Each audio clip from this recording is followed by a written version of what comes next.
माघ महामहत्तम अध्याय 6। हरे कृष्णा, राधे राधे। माघ महीने में संगम तट या किसी भी धर्म स्थल में स्नान, दान और पूजा पाठ से जन्मों के पाप नष्ट हो जाते हैं। इस मास में किए गए किसी भी कर्म का फल हमें कई गुना होकर मिलता है। अच्छे कर्म करेंगे वो भी कई गुना होकर मिलेंगे और बुरे कर्म करेंगे तो वो भी कई गुना होकर मिलेंगे, है ना। इसलिए कुछ भी हो, गलती से भी कोई बुरे कर्म मत करो और ज्यादा से ज्यादा अच्छे कर्म करने की कोशिश करते रहो। ये सबसे अच्छा कर्म है कि आप माघ महत्तम सुन रहे हो। और अब हम श्री गणेश जी महाराज और अपने गुरुदेव को याद करते हुए माघ महत्तम का अध्याय 6 सुनेंगे। मूसक वाहन साजते एक दंत भगवान, नमन करो गणदेव जी आओ बुद्धि निधान। बोला गणेश जी महाराज की जय। गुरु की कृपा हो शिष्य पर, पूर्ण हो सब काम। गुरु की सेवा करत ही मिले ब्रह्म का धाम। बोला गुरु महाराज की जय।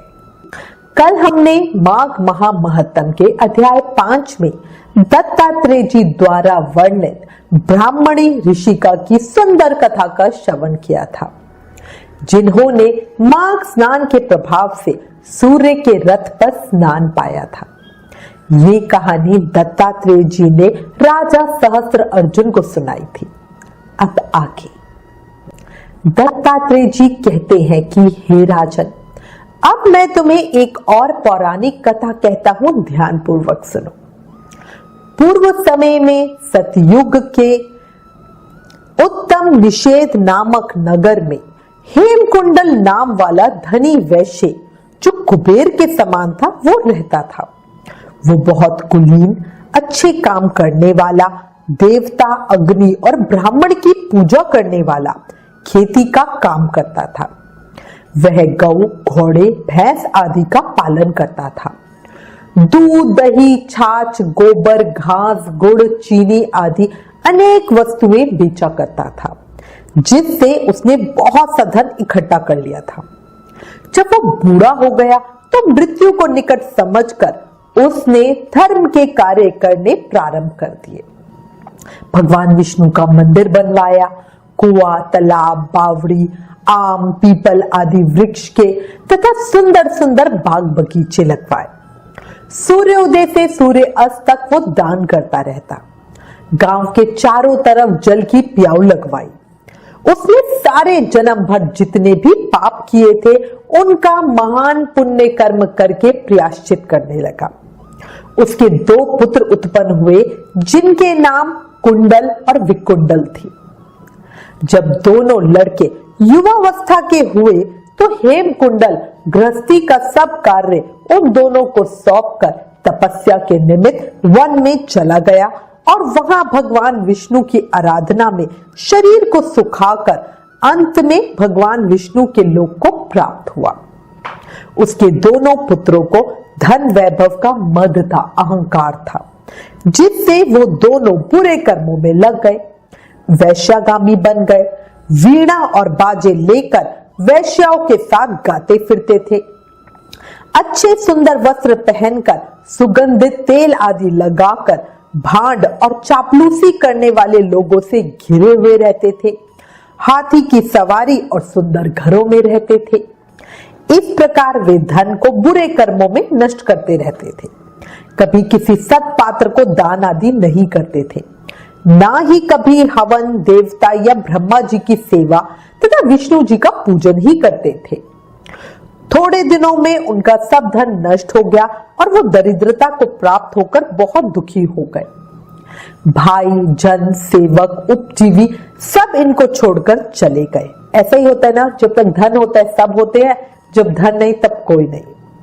अब इन दोनों ने चोरी आदि करना शुरू कर दिया और राजा के डर से नगर को छोड़कर डाकुओं के साथ वन में रहने लगे और वहां अपने तीक्ष्ण बाणों से वन के पंछी, हिरन आदि पशुओं तथा हिंसक जीवों को मारकर खाने लगे। एक समय इनमें से एक पर्वत पर गया और वहां उसको सिंह मारकर खा गया। और दैव योग से उसी समय दूसरा भाई वन को गया, जहां पर उसे काले सांप ने डस लिया, जिससे उसकी मृत्यु भी तभी हो गई। यमराज के दूत उन दोनों को बांध के यम के पास लाए और कहने लगे कि महाराज, इन दोनों पापियों के लिए क्या आज्ञा है। चित्रगुप्त ने उन दोनों के कर्मों की आलोचना करके दूतों से कहा कि बड़े भाई कुंडल को घोर नरक में डालाओ और दूसरे भाई विकुंडल को स्वर्ग में ले जाओ, जहां वो उत्तम भोगों को भोग सके। तब एक दूत तो कुंडल को नरक में फेंकने के लिए ले गया और दूसरा दूत बड़ी नम्रता से कहने लगा, हे विकुंडल, चलो तुम अच्छे कर्मों से स्वर्ग को प्राप्त होकर अनेक प्रकार के भोगों को भोगो। अब ये सुनकर विकुंडल बड़े विस्मय के साथ मन में संशय धरकर दूत से कहने लगा, हे यमदूत, मेरे मन में बड़ी भारी शंका उत्पन्न हो रही है। अंततः मैं तुमसे कुछ पूछता हूं, कृपया करके मेरे प्रश्नों का उत्तर दो। हम दोनों भाई एक ही कुल में उत्पन्न हुए, एक जैसे कर्म करते रहे। दोनों भाइयों ने कभी कोई शुभ कार्य नहीं किया। फिर एक को नरक और दूसरे को स्वर्ग किस कारण प्राप्त हुआ है? मुझे स्वर्ग में जाने का कोई भी कारण नहीं दिखता। कृपया मुझे बताओ, मेरी शंका को दूर करो। तब यमदूत कहने लगे कि हे विकुंडल, माता पिता पुत्र पत्नी भाई बहन ये सब बंधन जन्म के कारण होते हैं और जन्म कर्म को भोगने के लिए ही प्राप्त होता है।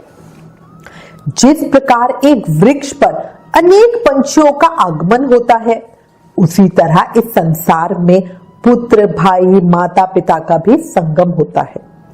इनमें से जो जैसे जैसे कर्म करता है वैसे ही फल भोगता है। तुम्हारा भाई अपने पाप कर्मों से नरक में गया और तुम अपने पुण्य कर्म के कारण स्वर्ग में जा रहे हो। तब विकुंडल ने बड़े आश्चर्य से पूछा कि मैंने तो कोई भी धर्म का कार्य नहीं किया, सदैव पापों में ही लगा रहा। मैं अपने पुण्य के कर्म को नहीं जानता। यदि तुम मेरे पुण्य के कर्म को जानते हो तो कृपया करके मुझे बताओ। तब देवदूत कहने लगा कि मैं सब प्राणियों को भली भांति जानता हूं, तुम नहीं जानते। सुनो, हरिमित्र का पुत्र सुमित्र नाम का एक ब्राह्मण था, जिसका आश्रम यमुना नदी के दक्षिणोत्तर दिशा में था।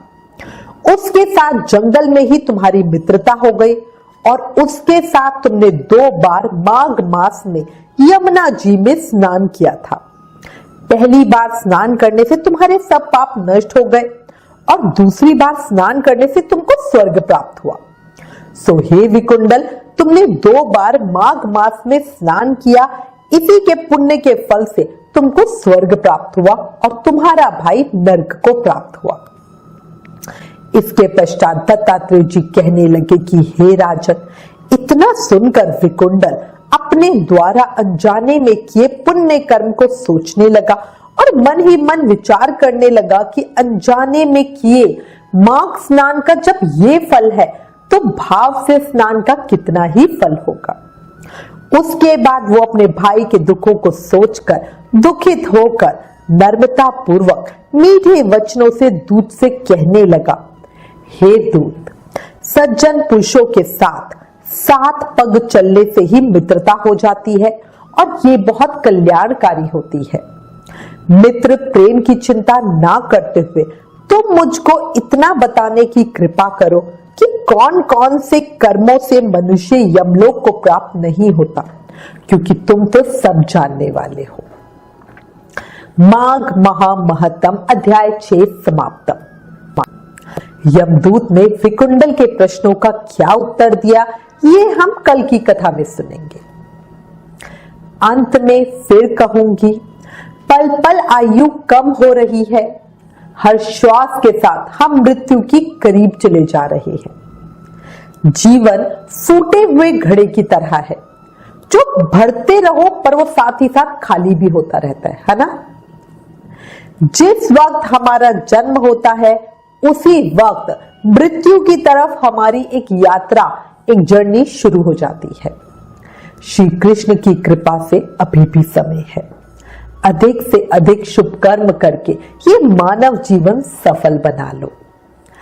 याद रखो, मन में बसा लो, जीवन का कोई भरोसा नहीं है, इसलिए अभी भी समय है।